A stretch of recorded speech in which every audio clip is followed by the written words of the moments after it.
Union bank of India 107వ వ్యవస్థాపక దినోత్సవం వేడుకలు మచిలీపట్నంలో నిన్న రాత్రి ఘనంగా జరిగాయి. ఈ కార్యక్రమంలో రక్తదానం, యూత్ మోటివేషన్స్, క్రీడారంగం, సమాజానికి ఉపయోగపడే అనేక సేవలు అందిస్తున్న కానూరుకు చెందిన అశోక్ జిమ్ నిర్వాహకులు, మాతృ హృదయ్ స్వచ్ఛంద సేవా సంఘ్ వ్యవస్థాపకులు అయిన తాళ్ళూరి అశోక్కి మచిలీపట్నం రీజియన్ తరపున విజిలెన్స్ సేవా పురస్కార్ 2025 అవార్డును రీజనల్ హెడ్ వెంకట్రావు అందజేసి ఘనంగా సన్మానించారు. The regional head Reddy, vigilance manager Venkatraju, Kanuru branch head Meghanath, service associate Srinivas, Durgarao తదితరులు అశోక్ శారదా దంపతులు సామాజిక సేవా కార్యక్రమాలను గుర్తు చేసుకుంటూ అభినందించారు. మచిలీపట్నం రీజియన్లోని అన్ని శాఖలకు సంబంధించిన ఉద్యోగులు మరియు వారి కుటుంబ సభ్యులు పాల్గొన్న ఈ కార్యక్రమంలో పలు సాంస్కృతిక కార్యక్రమాలు అందరినీ ఆకట్టుకున్నాయి.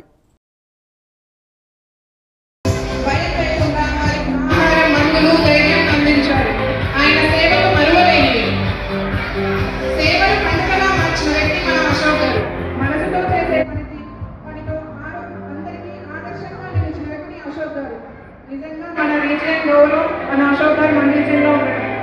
మచిలీపట్నం రీజియన్ తరఫున శ్రీ తాళ్ళూరు అశోక్ గారిని సత్కరించడం మనందరి భాగ్యం మరియు మన గౌరవం.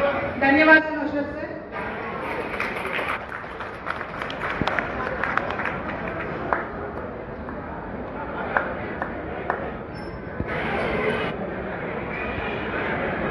యూనియన్ బ్యాంక్ విజిలెన్స్ సేవా పురస్కారం కింద మనం అశోక్ గారిని మరియు వారి కుటుంబాన్ని సత్కరించడం జరుగుతుంది. మన ప్రీతమ రీజనల్ హెడ్ సార్ ఇప్పుడు